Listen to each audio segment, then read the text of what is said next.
Assalamualaikum warahmatullahi wabarakatuh. Alhamdulillahirabbil alamin wassalatu wassalamu ala asrofil anbiya'i wal mursalin Sayyidina Muhammadin wa ala alihi wa sahbihi ajmain. Asyhadu an la ilaha illallah al-malikul haqqul mubin wa asyhadu anna Muhammadan abduhu wa rasuluhu shadiqul wa'dul amin. Allahumma salli ala Sayyidina Muhammadin wa ala alihi wa sahbihi ajmain. Subhanaka la ilma lana illa ma 'allamtana innaka antas samiul alim. Astaghfirullahaladzim. Astaghfirullahaladzim. Astaghfirullahaladzim. Allazi la ilaha illa wal hayyul qayyum wa atubu ilaih min jami'il ma'asi wa dhunub. La haula wa la quwata illa billahil aliyyil azim. Ayahanda ibunda yang dirahmati Allah, mari kita bersyukur kepada Allah atas karunia-Nya yang luar biasa untuk kita semuanya. Oleh karenanya mari kita awali majelis ilmu ini bersama-sama memujinya dengan membaca hamdalah. Alhamdulillahirabbil alamin. Mari kita mohon ridho dan berkah Allah. Mudah-mudahan Allah Subhanahu wa taala membukakan rahasia segala rahasianya kepada kita, sehingga dari waktu ke waktu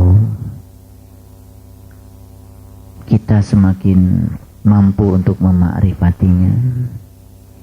Oleh karenanya mari kita awali majelis ilmu ini bersama-sama membaca Ummul Quran. Mudah-mudahan Allah membukakan pintu hati kita, pintu kolbu kita, pikiran kita untuk masuk ke dalamnya, sehingga kita semakin mampu menyelami segala rahasia-rahasianya. Fil barakati Ummul Quran. Al-Fatihah. A'udzubillahi minasyaitonirrajim. Bismillahirrahmanirrahim. Alhamdulillahirabbil alamin arrahmanirrahim maliki yaumiddin.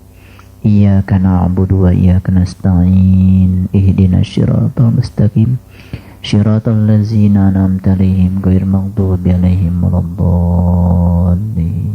Amin ya Allah ya rabbal alamin. Nah, sekarang saya akan masuk langsung pada Quran surat Maryam. Ya.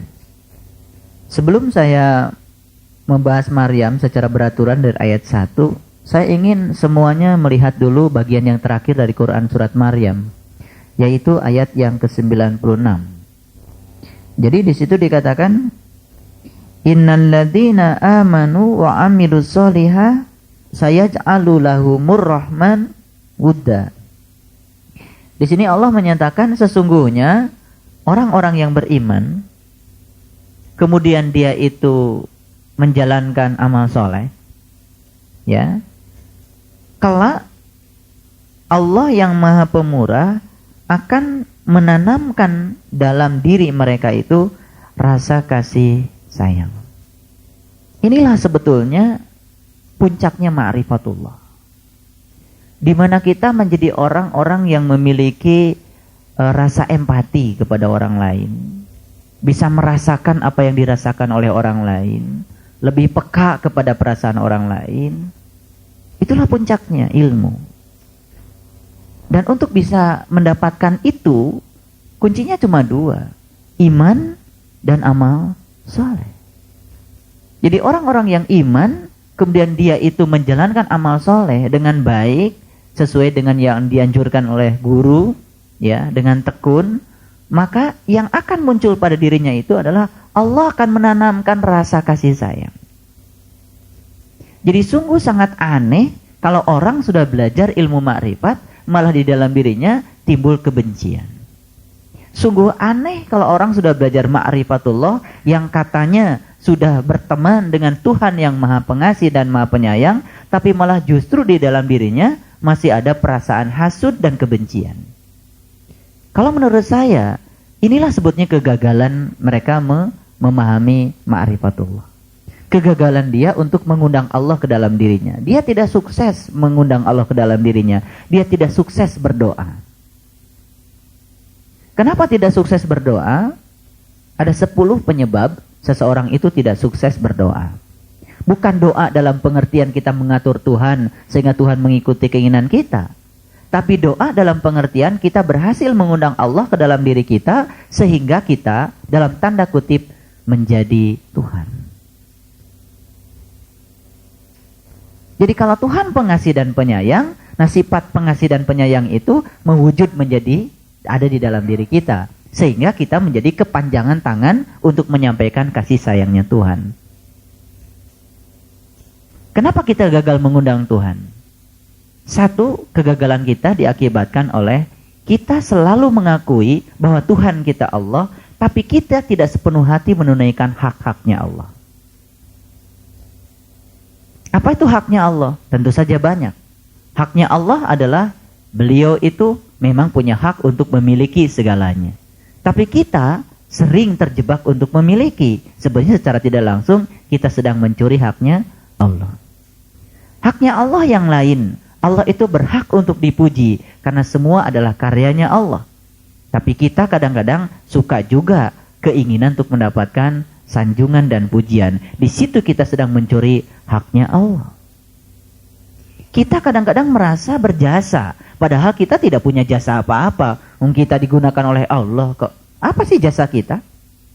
Hidup saja diberi oleh Allah, mata berkedip saja dikedipkan oleh Allah, tangan ini bergerak oleh Allah. Lalu apa jasa kita? Tidak ada orang yang berjasa. Yang berjasa ya cuma Allah. Kalau tidak berjasa ya kita tidak perlu ingin mendapatkan pengakuan dari siapapun. Ketika ada sir ingin mendapat pengakuan, itu kita sudah mencuri haknya Allah. Yang kedua, ya, kegagalan mengundang Allah karena kita berulang-ulang mengucapkan bahwa kita berpedomankan pada Al-Quran. Tapi kita tidak hidup sesuai dengan Al-Quran sebenarnya. Berapa banyak sih di antara kita, mohon maaf ya, yang sudah bisa mengamalkan Al-Quran. Tidak usah 30 juz, ya. Beberapa ayat saja. Bagaimana mengamalkan ayat yang berbunyi, wa id qultum ya Musa la nu'mina laka hatta narallaha jahratan fa akhadathum sa'iqah wa antum tandurun. Hai Musa, sungguh aku tak akan beriman pada Tuhanmu sebelum aku bisa melihat Tuhanmu dengan terang. Berapa banyak orang yang mengamalkan ayat itu? Berapa banyak? Ada nggak orang yang mengatakan, hai Muhammad, bagaimana aku bisa iman pada Tuhanmu? Kalau engkau boleh melihatnya, kemudian aku tidak boleh melihatnya. Ada nggak yang seperti itu? Berapa banyak? Jarang, ayat itu tidak diamalkan. Tapi semua kita kalau ditanya apa pedomanmu, pasti jawabannya adalah Al-Quran. Subhanallah. Nanti kita akan lihat di dalam Quran surat Maryam. Yang ketiga, kegagalan kita mengundang Allah karena kita mengaku sebagai umatnya Rasulullah Muhammad SAW, tapi kita tidak mengikuti sunnahnya. Apa sih sunnahnya Nabi? Terlalu luas yang kita bicarakan selama ini. Sunnahnya Nabi adalah cara makannya, sunnahnya Nabi adalah cara tidurnya, sunnahnya Nabi adalah cara berpakaiannya, sunnahnya Nabi adalah cara berjenggotnya. Bukan. Sunnahnya Nabi itu cuma satu. Di Quran surat Al-Ahzab ayat 21. Allah menyatakan, laqad kana lakum fi Rasulillah uswatun hasanah liman kana yarjullah wal yaumal akhir wa zakarallaha katsir. Dan sesungguhnya pada diri Rasulullah itu terdapat suri tauladan yang sangat sempurna. Tentang apa? Liman kana yarjullah, tentang cara menemui Tuhan. Itu yang disebut dengan sunnah. Sunnah itu dibatasi dalam Quran surat Al-Ahzab hanya pada cara menemui Tuhan. Bagian-bagian yang lain Rasul sudah membuka keran kebebasan. Antum a'lamu bi umuri dunyakum. Zaman Rasul mungkin belum ada sendok. Zaman Rasul ya makan tidak seperti sekarang. Peradaban sekarang pakai pisau, pakai sendok. Ya sudah, itu antum a'lamu bi umuri dunyakum. Anda lebih tahu urusan peradaban. Jadi urusan peradaban kita nggak usah mundur ke belakang. Tapi tentang cara menemui Allah sejak zaman Nabi Adam sampai kapanpun cuma satu. Karena Shiratal Mustaqim cuma satu. Itu tidak usah ada modifikasi, tidak usah ada modernisasi. Karena itu memang itu adanya. Yang lain silahkan. Jilbab mau pakai pita berapa di kepala kita terserah, silahkan. Ya, silahkan dimodifikasi. Bagaimana enaknya, bagaimana bagusnya. Tidak ada larangan. Silahkan. Yang penting kita harus tahu simbolnya jilbab itu. Silahkan mau kayak apa terserah. Ya, baik.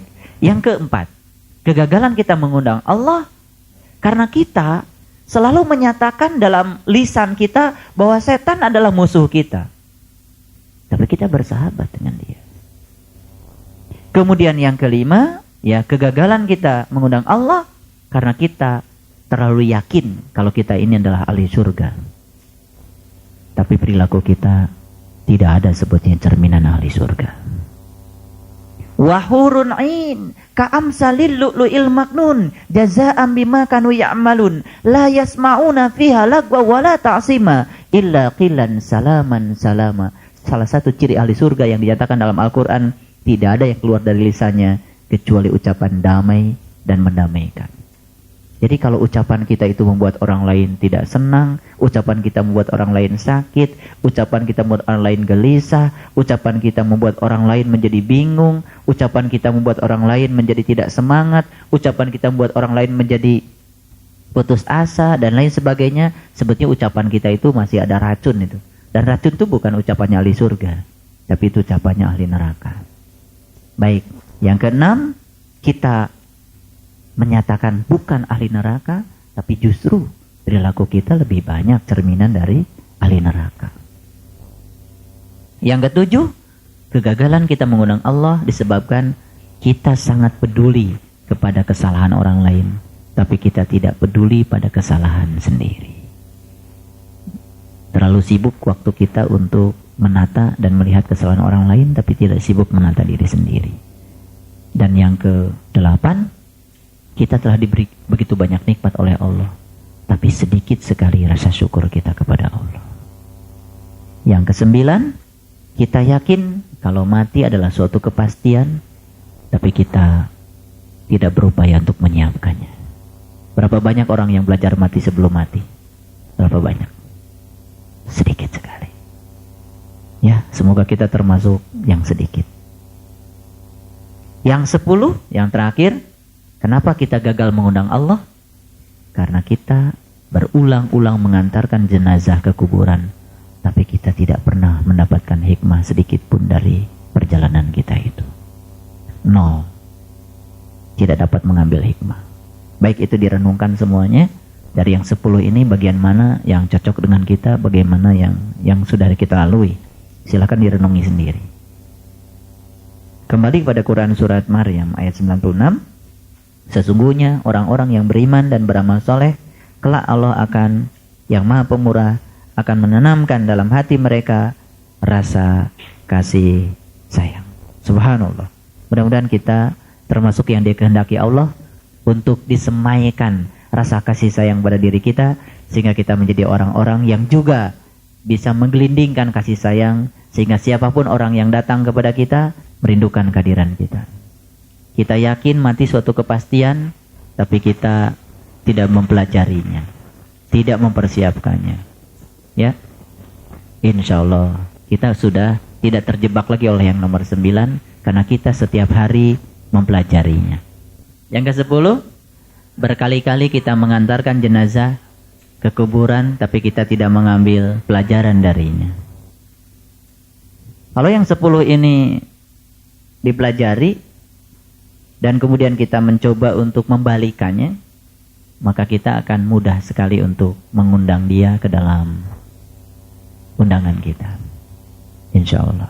Ya, kalau Allah sudah hadir pada diri kita, maka indikator yang pertama yang akan muncul adalah rasa kasih sayang. Jadi sudah tidak ada lagi pikiran-pikiran ke orang kayak apa, sudah tidak lagi pikiran-pikiran, aduh kebencian macamnya udah hilang dengan sendirinya deh, hilang dengan sendiri, insya Allah. Ya itu, makanya yang muncul itu adalah persahabatan sejati, di mana kita satu dengan yang lain merasa sebagai saudara. Para sahabat mengatakan, raditu billahi rabba, wa bil islami dina, wa bi muhammadin nabiyya wa rasula, wabil Qur'ani imama wa hukma, wabil mu'minina ikhwana. Jadi ada statement yang menyatakan wabil mu'minina ikhwana. Jadi sesama orang yang beriman itu adalah saudara. Iman tidak identik dengan agama. Biarkan mereka berbaju apa, biarkan mereka menggunakan identitas apa, tapi dia mengimani Tuhan yang satu, dan dia memakrifati Tuhan yang satu. Dialah saudara kita. Jadi harus dipahami, kita harus cerdas, upacara mereka dengan kita tidak sama, gak usah diperdebatkan. Biarkan saja, Quran saja mengatakan boro-boro yang berbeda agama sejak zaman Nabi Adam sampai sekarang, walaupun judulnya Islam, tapi upacaranya bisa berbeda antara satu nabi dengan nabi yang lain. Betul? Itu upacara. Tapi intinya sama, mengimani Tuhan yang satu. Nah, yang paling penting adalah kita memakrifati Allah, bukan sekedar tahu Allah dari namanya saja. Nah, kalau tahu Allah dari namanya saja, percuma. Baik, kita mulai dengan ayat yang pertama. Silakan dilihat Quran surat Maryam ayat yang pertama. A'udzubillahi minasyaitonirrajim. Bismillahirrahmanirrahim. Quran surat Maryam dibuka dengan Kaf, Ha, Ya, Ain, Shad. Bagaimana Kaf, Ha, Ya, Ain, Shad itu menjadi sebuah tindakan kita, menjadi pengalaman spiritual kita, menjadi rasa yang mewujud dalam diri kita. Karena kaf yang berupa huruf itu akhirnya harus tiada. Ha yang berupa tanda itu harus tiada. Ya yang berupa simbol itu harus tiada. Semua simbol-simbol harus tiada, harus mewujud menjadi sebuah pengalaman rasa di dalam diri kita. Ketika kita merasa cukup dengan Allah, ketika kita sudah mampu menyerahkan segala urusan kepada Allah, ketika kita cuma bergantung pada satu-satunya tempat bergantung kita adalah Allah. Kalau itu sudah dijalankan dalam kehidupan kita, kaf lama-kelamaan akan mewujud menjadi sebuah aura, menjadi sebuah energi yang tanpa tersimbolkan lagi dengan kaf yang berupa huruf. Paham? Kalau kita sudah menyerahkan seluruh kehidupan kita untuk dibimbing oleh Allah, dan setiap peristiwa dan tindakan Allah untuk kita dipahami sebagai cara Allah mendidik kita, maka sebetulnya hak itu lama-kelamaan tidak lagi berupa huruf, maka dia akan mewujud menjadi sebuah energi. Dan kalau sudah energi, dia sudah punya kecepatan 50.000 tahun cahaya, sudah tidak lagi ada basa-basi, sudah berujung menjadi rasa. Udah hilang kata-katanya. Yang ada itu cuma rasa damai, rasa senang, rasa bahagia. Yang rasa itu pun tidak cukup untuk disebutkan satu persatu sebagaimana saya menyebutnya tadi. Rasa apakah itu? Saya tidak tahu. Yang penting ada sebuah rasa. Dan rasa itu tidak bisa lagi diceritakan. Kalau kita yakin bahwa sesungguhnya kita ada di sini karena dikehendaki Dia. Kalau kita yakin bahwa kita diperankan di dunia ini karena peran yang diberikan oleh Dia, apapun yang Allah berikan kepada kita, sekecil apapun peran itu untuk kita, maka kita akan selalu merasa damai di peran manapun. Dan kita akan merasa bahwa hidup kita, itulah jalan hidup kita, itulah tarekat kita. 5 miliar penduduk bumi, ada 5 miliar tarekat. Karena setiap individu punya jalan sendiri-sendiri, satu dengan yang lain unik dan tidak bisa dibandingkan. Jadi hiduplah berdasarkan jalan kita, karena kita harus menjadi diri sendiri. Tidak usah bandingkan kita dengan siapapun. Itulah jalan kita. Kita dapat ilmu yang normatif sama-sama, tapi jalan kita sendiri-sendiri. Ilmu yang kita amalkan sama, tapi cerita kita sudah dengan yang bisa berbeda. Peristiwa yang terjadi pada kita bisa jadi berbeda. Ujian yang Allah berikan kepada kita bisa jadi berbeda. Karena kita sudah punya frekuensi sendiri-sendiri. Kita sudah terkuantisasi ruhnya secara tersendiri. Kita sudah punya frekuensi sendiri. Sampai seperti hari ini kita punya nomor telepon sendiri. Kita sudah punya frekuensi sendiri. Email tidak akan nyambung ke yang lain. Facebook tidak akan nyambung pada yang lain. SMS tidak akan nyambung pada yang lain. Semua sudah diberi frekuensi sendiri-sendiri. Subhanallah. Luar biasa. Jadi kalau secara physically kita sudah punya frekuensi dalam dunia teknologi informasi dan komunikasi, apalagi di dunia spiritual, frekuensinya lebih tajam dari itu, spektrumnya lebih luas dari itu, dan kita punya frekuensi sendiri-sendiri, kita punya jalan sendiri-sendiri. Ilmu yang sesungguhnya adalah pengalaman, kehidupan yang sesungguhnya adalah kehidupan kita sehari-hari. Itulah laboratorium untuk menyelidiki keberadaan kita, dan disitulah segala ilmu ada. Setiap saat Allah mengirimkan ilmu untuk kita, tanpa kata, tanpa suara.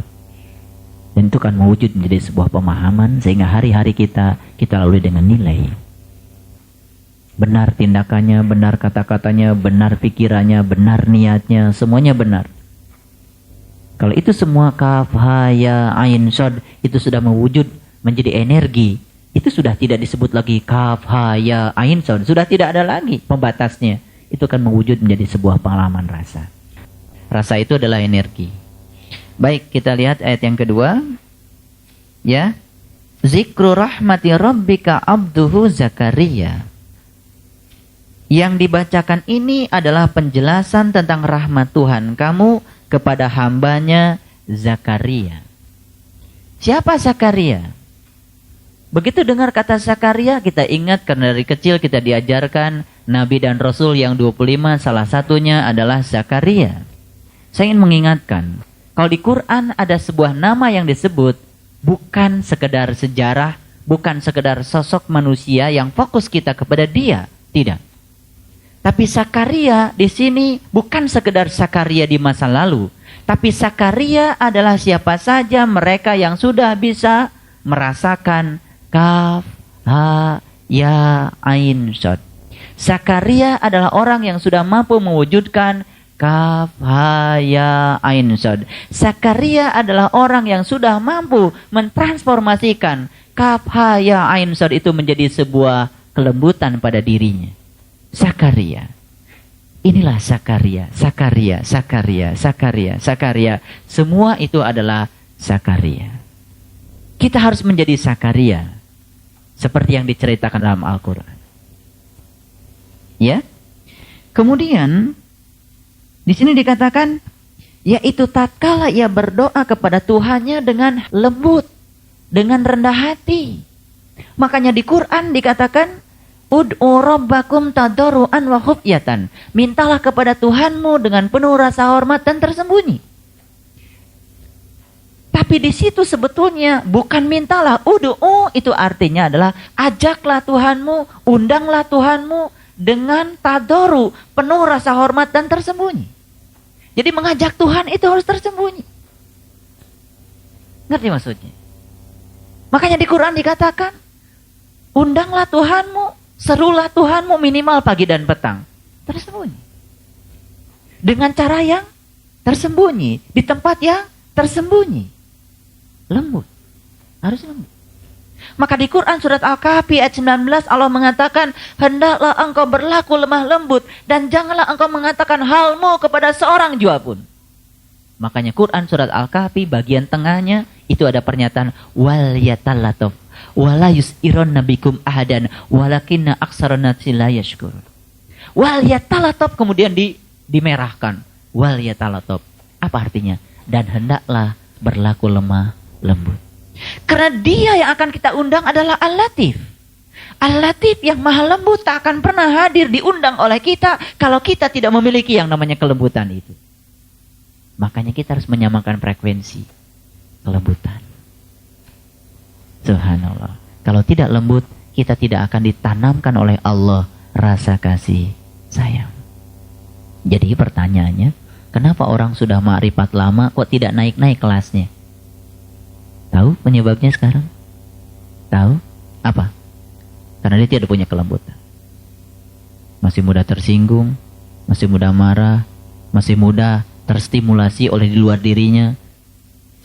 Masih seperti itulah. Itu belum lembut itu. Ya, lembut. Nah, cirinya orang lembut dia bisa diterima dimanapun oleh siapapun. Dan pasti orang lembut itu dirindukan kehadirannya oleh siapapun karena dia akan memberikan sentuhan. Air, demikian lembutnya, bersentuhan sedikit saja langsung basah kita. Betul nggak? Karena lembut. Karena demikian lembutnya. Baik. Makanya kenapa di Quran kalau ada kata-kata surga selalu dikatakan di bawahnya mengalir sungai-sungai.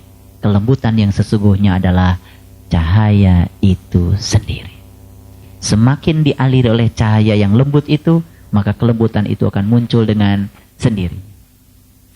Dan itulah yang disebut dengan aku akan tanamkan benih kasih sayang kepada orang-orang yang selalu menjalankan amal soleh karena dia memiliki keimanan kepada Tuhan. Baik, kita teruskan. Jadi di sini dikatakan, yaitu tatkala ia mengundang Tuhannya dengan kelembutan. Jadi syarat untuk bisa mengundang Tuhan adalah dengan kelembutan. Baik, kita teruskan. Ya, apa yang dikatakan oleh Zakaria? Zakaria berkata, ya Tuhanku, sungguh tulangku telah lemah. dan kepalaku telah ditumbuhi uban. Dan aku tidak pernah bosan untuk mengundangmu, ya Tuhanku. Baik. Kalau diterjemahkan seperti ini, nyata-nyata banyak orang yang berdoa bosan. Betul? Bosan. Tapi kalau kita sudah tahu bagaimana cara mengundang Tuhan, kita sudah melampaui doa-doa. Dirindukan kehadiran. Pagi dan petang saat dimana kita dirindukan kehadiran. Kenapa kita rindu? Karena ada rasa di situ. Ada sebuah kedamaian ketika kita bersatu dengan Dia.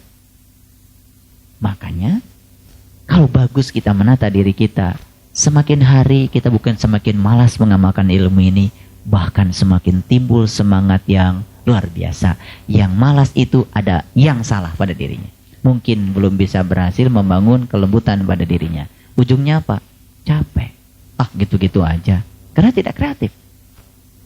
Makanya pentingnya pembinaan seperti ini, sharing seperti ini, itulah untuk meningkatkan kualitas ma'rifatullah kita.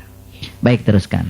Jadi, terjemahan yang benar adalah, ya Tuhanku, sesungguhnya tulangku telah lemah, dan kepalaku telah ditumbuhi uban, dan aku tidak merasa bosan untuk mengundangmu, ya Tuhanku. Jadi, kepala boleh beruban, tulang boleh tambah lemah, tapi jiwa kita semakin gagah. Ketika jiwa semakin gagah, kelemahan fisik itu menjadi tidak lagi terasa oleh kita. Dan itu yang luar biasa. Saya punya kelompok pengajian di Bandung namanya kelompok An-Najm, dan usianya semua hampir di atas 65.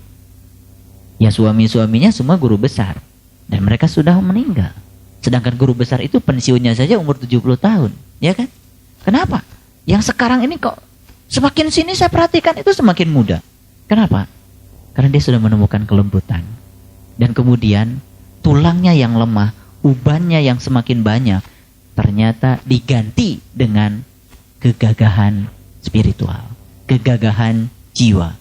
Dan jiwanya itu semakin dekat, semakin menyatu dengan Allah, dan itu yang mengambil energi yang tak berhingga. Sebab fisik kita mengambil energinya terbatas, tapi jiwa kita mengambil energi tak terbatas. Bahkan di Quran dikatakan, lihatlah makanan itu dan makanlah sesuka hatimu.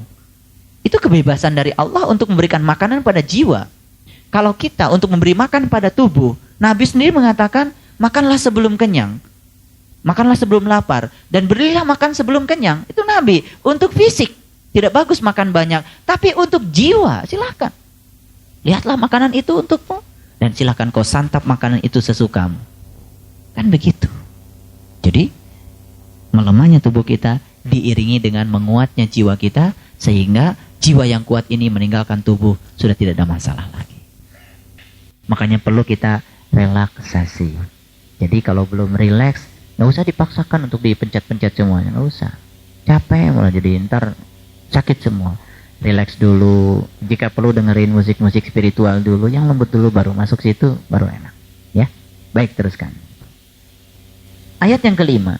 Ini masih ceritanya Zakaria. Dan sesungguhnya aku khawatir terhadap mawaliku sepeninggalku. Sedang istriku adalah seorang yang mandul. Maka anugerahilah aku dari sisi engkau seorang putra. Saya mau tanya, tolong jawabnya ya atau tidak. Seorang Zakaria khawatir dengan masa depan keturunannya cuman karena istrinya mandul. Dan dia justru minta dikaruniai seorang putra. Kenapa tidak dikaruniai seorang putri? Betul nggak? Kalau ingin keturunannya banyak kan mintanya perempuan aja semua, betul nggak? Kalau laki-lakinya dari yang lain, betul nggak?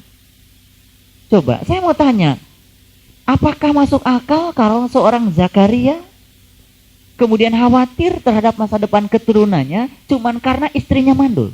Saya mau tanya, ya atau tidak?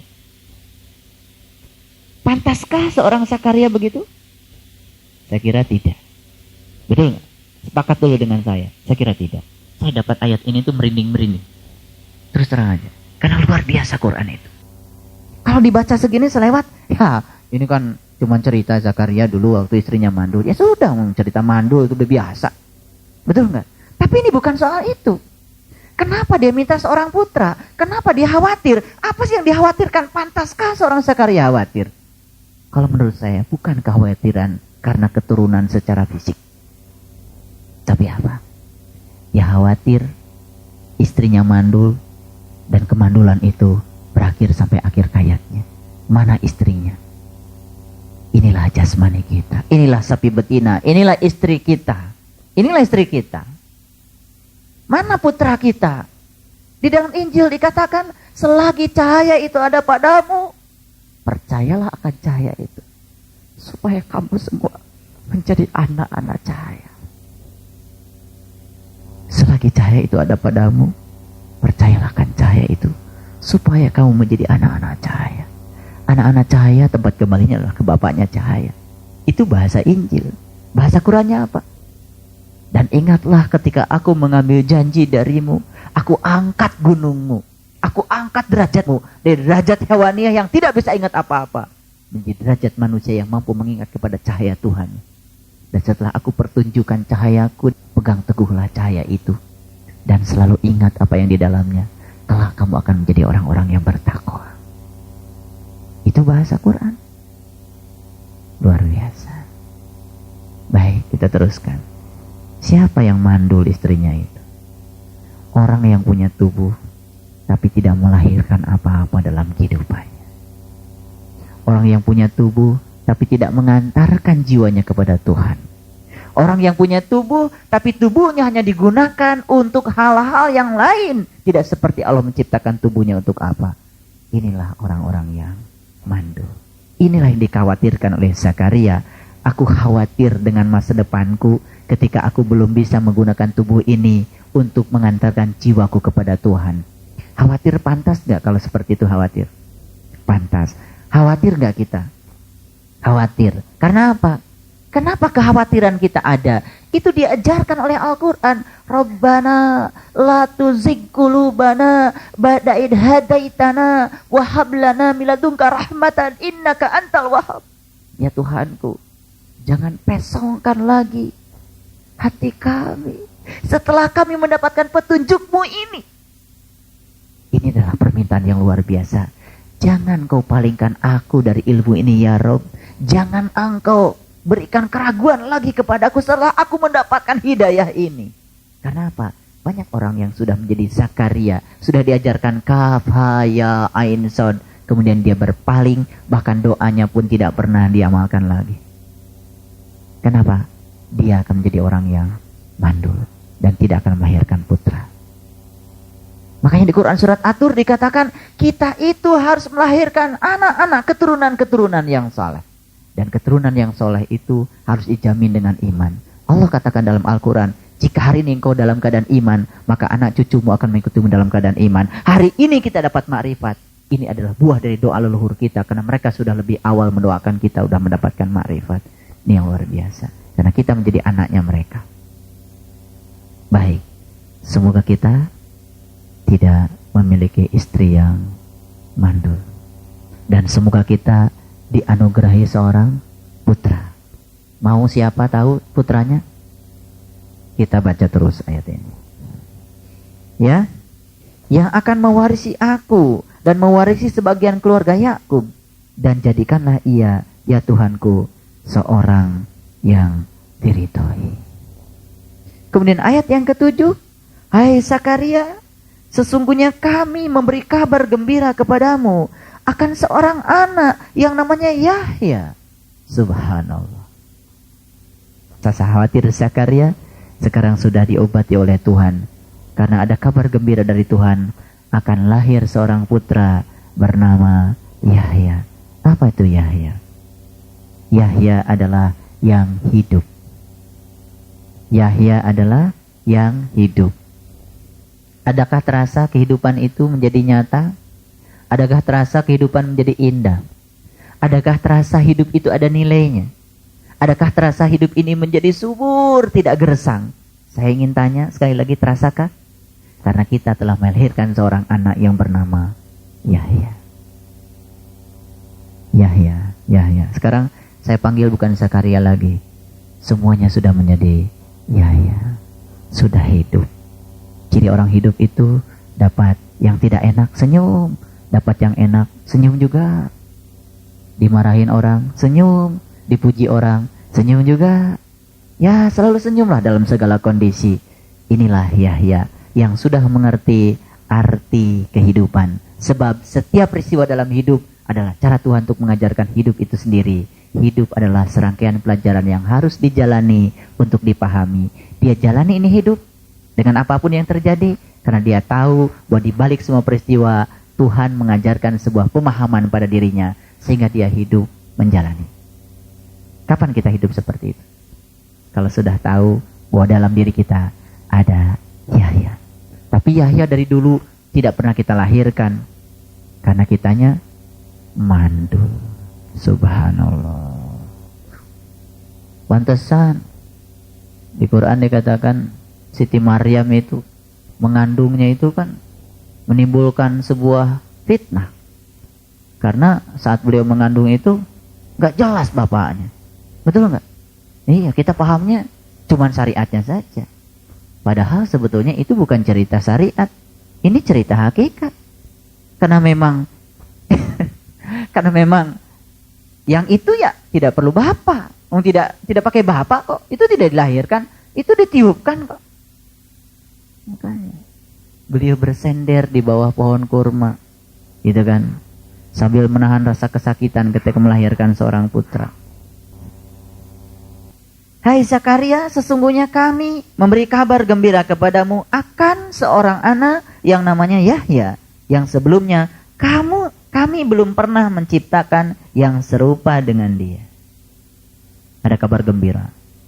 Lahir seorang Yahya. Jadi tadi kita sedang jadi Zakaria yang mandul, dan sekarang sudah menjadi Zakaria yang melahirkan seorang Yahya. Putra atau putri? Kenapa putra? Rohani. Paham? Luar biasa Quran. Subhanallah. Teruskan.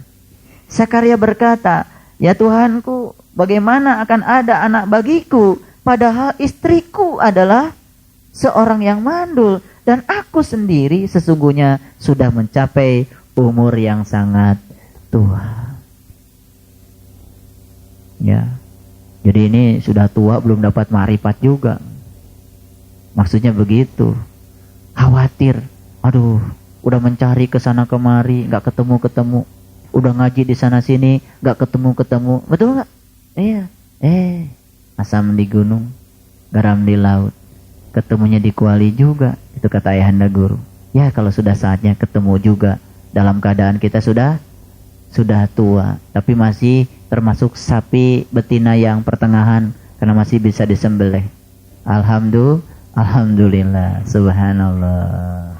Kalau laki-laki sih udah tua juga masih bisa punya anak. Itu ya alasan kedokteran. Betul, itu benar. Ya, karena ternyata sperma laki-laki itu tidak berubah itunya, dinamikanya dengan umur. Ya. Kalau perempuan ada masa menopause, kalau laki-laki itu tidak. Ya. Kenapa demikian? Itu juga simbolik. Karena perempuan melambangkan jasmani. Jasmani itu ada keterbatasan. Sedangkan laki-laki melambangkan rohani. Jadi rohani jangan terbatas. Harus gagah terus. Gitu, karena itu simbolik. Jadi semua itu simbolik. Ya. Jadi semua itu simbolik itu. Ada syariatnya, ada hakikatnya. Gitu maksudnya. Jangan mikir kemana-mana ya. Nah, terus Tuhan berfirman. Demikianlah. Tuhan berfirman. Hal itu adalah mudah bagiku. Dan sesungguhnya telah aku ciptakan kamu sebelum itu. Padahal kamu di waktu itu belum ada sama sekali. Jadi Tuhan sudah ciptakan kamu sebelum itu. Apa artinya? Jadi sebetulnya ya, kita ini bukan kita yang baru. Diri yang sekarang ini bukan diri yang baru. Diri yang sudah mengalami sebuah proses. Dan sebelum kita ada di tubuh ini, kita sudah pernah hidup di masa lalu. Dan sebelum itu kamu sudah ada.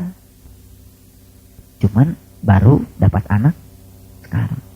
Itu mandul terus. Maka tidak menyadari masa lalu kita. Subhanallah. Teruskan.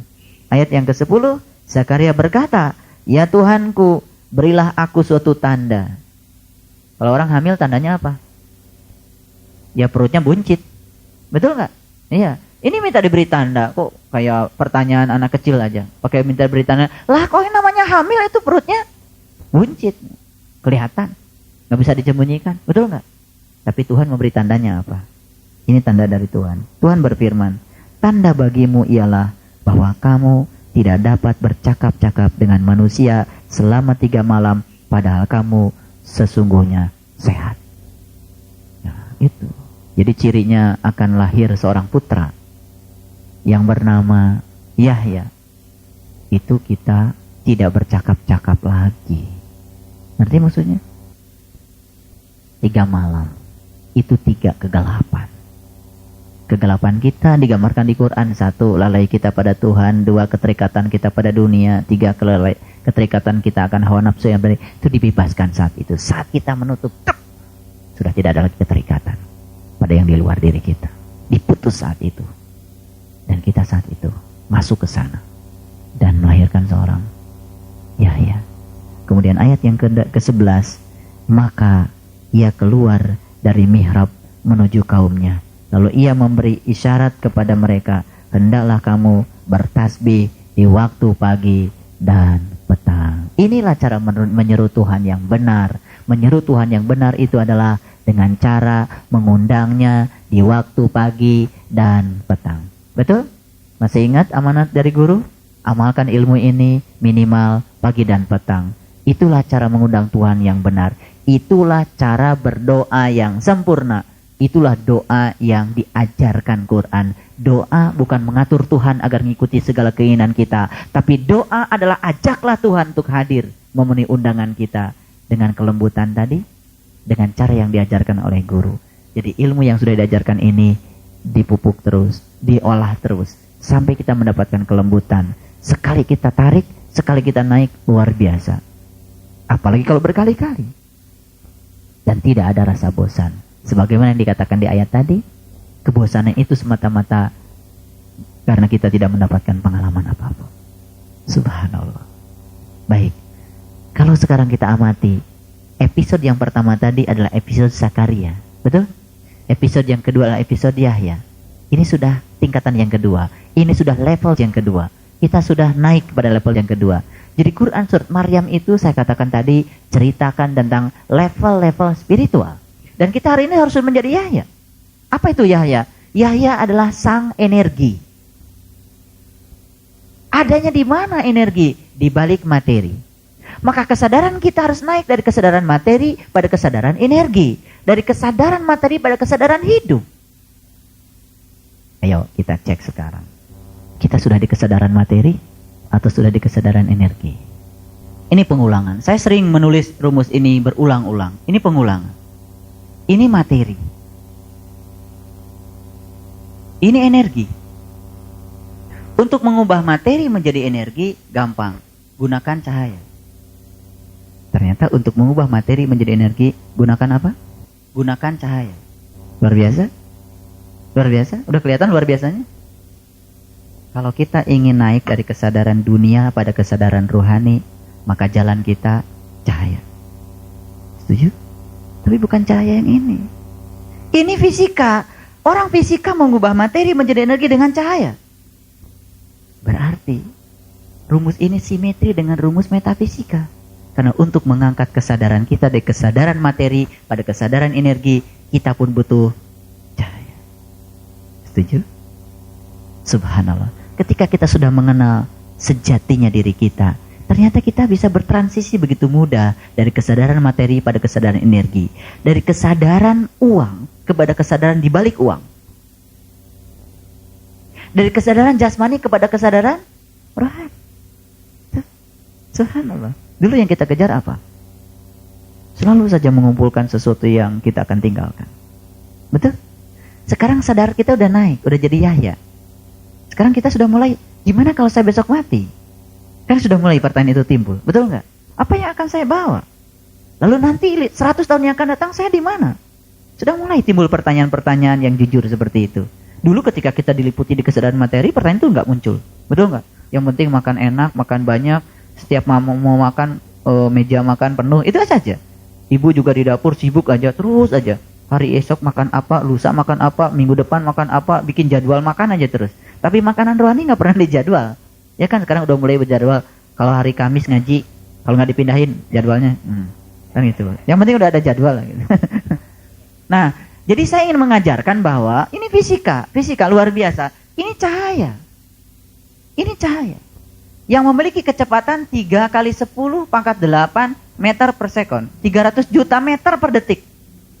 Jadi kalau saya punya massa materi 1 gram, berapa energinya? Energinya sama dengan 1 gram. Itu 10 pangkat min 3 kilogram. Dikalikan dengan cahaya 3 kali 10 pangkat 8 meter per sekon. Ini dikuadratkan. Kita akan mendapatkan angka 9 kali 10 pangkat 16 kali 10 pangkat min 3 kilogram meter kuadrat per sekon kuadrat. Kita akan dapatkan 9 kali 10 pangkat 13. Ini joule. Ini sama dengan 90 triliun joule. Apa artinya? Ini artinya ketika materi itu dihubungkan dengan cahaya, maka dia akan mendapatkan energi. Dan energinya jauh lebih dahsyat daripada materi. Tubuh kita yang lemah ini begitu dihubungkan dengan cahaya, akan mengantarkan sang jiwa kita membumbung ke sana dengan kecepatan 50.000 tahun cahaya. Jadi kita mendapatkan yang tak berhingga. Jadi sebenarnya segala keterbatasan, segala kesedihan, segala kegelisahan, segala penderitaan, rasa sakit, dan segala macam yang itu terjadi pada diri kita, karena kita masih ada di materi. Kita belum kalikan materi dengan cahaya. Sekarang kalikan dengan cahaya. Dikuadratkan. Kita akan mendapatkan limpahan energi, keberkahan. Kita sudah bisa melihat bahwa ketika terima uang 2 juta, bukan hanya 2 juta. Saya bisa melihat diri saya sehat. Jadi kita bisa melihat sisi lain secara universal. Bukan sekedar apa yang didapat dalam bentuk uang. Saya bisa bersilaturahmi. Saya bisa ketemu orang. Saya bisa makan enak di mana. Saya bisa ini, saya bisa sehat. Makan enak saja udah sehat. Luar biasa kan? Jadi dia bisa melihat keberkahan yang luar biasa. Ini fisika. Bayangkan metafisikanya. Kalau materi ini, tubuh ini, dikalikan dengan nur ala nur. Bayangkan oleh kita akan nyebrang sebuah dimensi yang tak berhitung lagi. Kalau ini 1 gram cuma jadi 90 triliun joule. Berapa kilo tubuh kita? Sekarang yang sekian kilo itu kita kalikan dengan nur ala nur. Karena tubuh ini adalah teleskop untuk menyaksikan di balik tubuh ini. Nur ala nur. Apa yang terjadi? Kita akan mendapatkan kelimpahan energi. Dan energi ini akan mengantarkan kita kepada alam keabadian. Dan itulah gladi resik yang benar. Berapa banyak orang yang tahu ini? Berapa banyak orang yang tahu Maryam? Jadi, kita sekarang harus melahirkan seorang anak, putra. Dan anaknya diberi nama oleh Tuhan bernama Yahya. Itulah sang hidup. Di mana adanya? Itu berharga pada diri kita. Kita bisa menemukan harganya hidup ini setelah menemukan sang hidup pada diri kita. Dan kita bisa merasakan semuanya menjadi indah setelah sang hidup kita rasakan keberadaannya pada diri kita. Dulu semuanya serba pusing, mumet. Sekarang sudah inilah. Keterikatan kita pada materi perlahan-perlahan kita lepaskan. Rasa sedih kita kehilangan materi perlahan-perlahan kita lepaskan. Karena kita sudah punya tempat ikatan kita yang lebih kuat lagi, yang lebih abadi. Karena ini kekuatannya berasal dari perkalian materi dengan cahaya. Dan sebetulnya ada hubungan antara Big Bang dengan apa yang dikatakan Nabi Muhammad.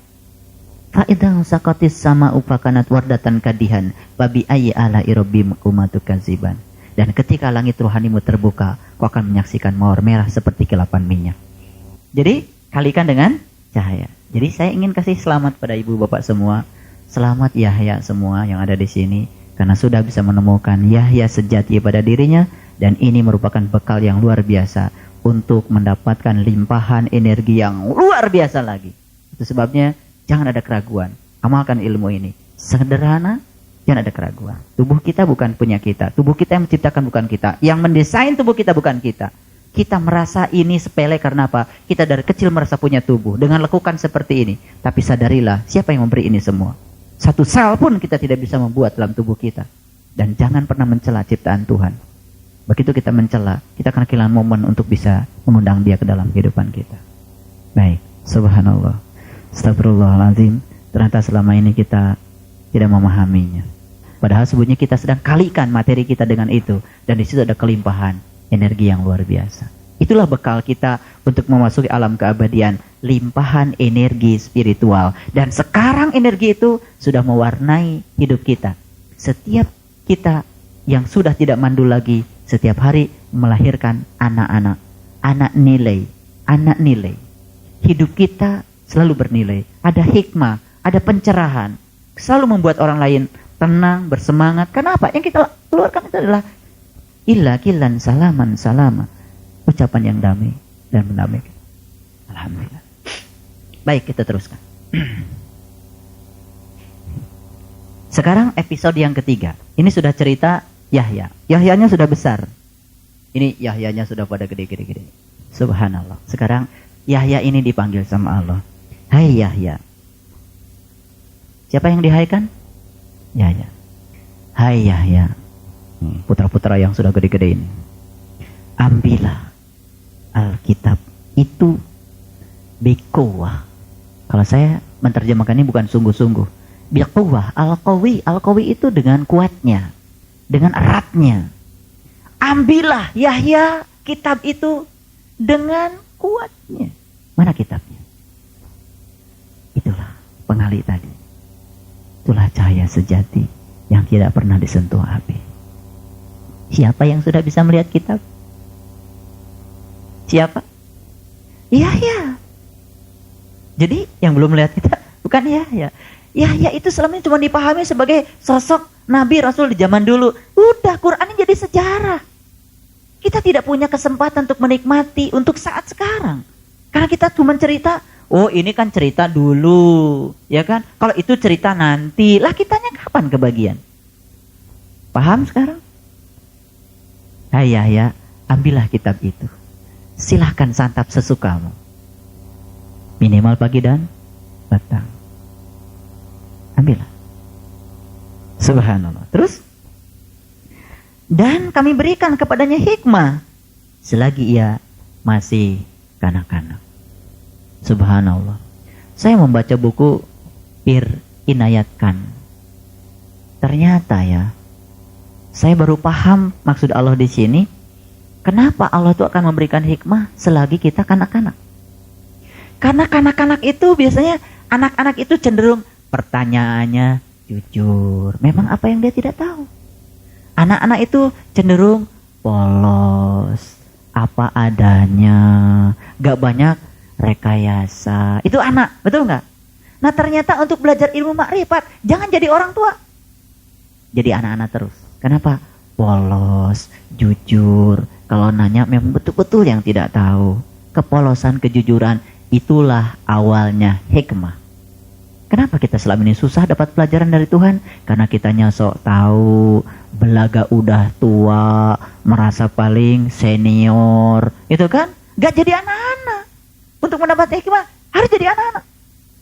Mau jadi anak-anak? Untuk mendapatkan hikmah saja, harus jadi anak-anak. Polos, tidak tahu, jujur, merasa butuh, itu anak. Betul nggak? Nah, kalau orang tua mah kan suka merasa ingin dianggap bisa, padahal nggak bisa, ingin dianggap tahu, padahal tidak tahu, kan gitu?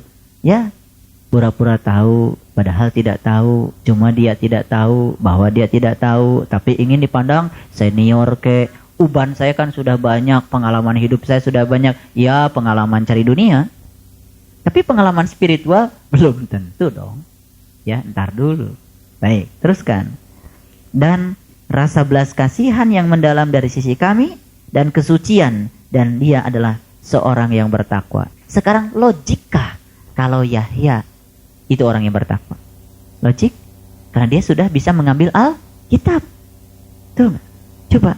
Kalau ini, hai Yahya, ambillah Alkitab itu dengan sungguh-sungguh. Jadi kitabnya diambil, kemudian kalau pakai bahasa ini, ambillah Alkitab itu dan pegang kuat. Ambil kitabnya, pegang kuat semua. Tapi begitu. Di mana ngambilnya?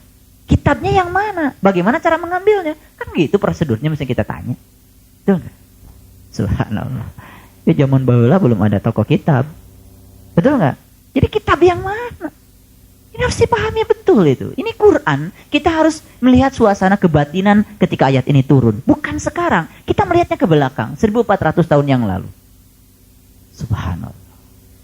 Saya akan sering bertanya, kenapa sih kok di Quran tuh ceritanya Idris, Yahya, Musa? Cerita Muhammad mana? Gak ada. Kenapa cerita Muhammad tidak ada di Quran? Karena Quran diturunkan pada Muhammad. Bayangkan kalau Muhammad cerita dirinya sendiri. Gak dipercaya Quran. Betul gak? Luar biasa. Jadi Nabi Muhammad itu memang orang yang tawadu. Jarang di Quran ada Muhammad. Baik, teruskan. Ya. Dan banyak berbakti kepada kedua orang tuanya. Dan bukanlah ia orang yang sombong lagi durhaka. Siapa? Yahya. Berbakti kedua orang tuanya? Pantas. Itulah. Karena dia mengerti Hajar Aswad yang sesungguhnya. Kemudian kesejahteraan atas dirinya pada hari ia dilahirkan, dan pada hari ia meninggal, dan pada hari ia dibangkitkan kembali. Subhanallah. Salamun qaulam mir rabbir rahim. Salamun ala Nuhin fil alamin. Salamun ala Musa wa Harun. Salamun ala Ilyasin. Salamun hiya hatta matla'il fajar. Subhanallah. Salam atas semuanya. Saya menyampaikan salam pada semua Yahya, karena kau telah dilahirkan. Dan salam, kau juga akan dimatikan. Tapi untuk kemudian dibangkitkan kembali dalam kehidupan yang selanjutnya. Salam buat semuanya. Subhanallah. Inna anzalnahu fi lailatul qadr. Wa ma adraka ma lailatul qadr. Lailatul qadr khairum min alfis syahr. Tanazzalul malaikati warruhu fiha biidni rabbihim min kulli am. Salamun hiya hatta matla'il fajr. Salam bagi semua yang bisa menatap fajar. Selamat yang sudah bisa menyongsong fajar, kemudian akan berubah menjadi matahari. Kamu akan melihat matahari terbit condong dari gua mereka ke sebelah kanan, dan matahari itu bergerak ke sebelah kiri, dan kamu berada di tempat yang luas dalam gua itu. Subhanallah. Kita telah menyaksikan matahari dalam gua kita. Berapa banyak yang bisa menyaksikan itu? Hanya sedikit sekali. Subhanallah. Sekali lagi saya ingin mengucapkan selamat. Kalau kita membaca bukunya Pir Inayat Khan, itu dikatakan, kalian semua harus merasakan menganut semua kepercayaan. Jangan menganut satu agama, karena Tuhan tak bisa dibatasi dengan satu agama. Apalagi kalau itu diamalkan. Kalian semua harus menganut semua kepercayaan, karena Tuhan tak bisa dibatasi dengan satu agama. Itu pernyataan orang bijak yang luar biasa. Artinya kita pegang teguh satu agama, tapi kita tetap menghargai agama yang lain. Artinya kita jangan menganggap kita ini yang paling hebat. Kehebatan kita bukan dilihat dari identitas agama, tapi sejauh mana kita bisa menyelami agama. Terima kasih atas perhatiannya. Mohon maaf bila ada kesalahan. Assalamualaikum warahmatullahi wabarakatuh.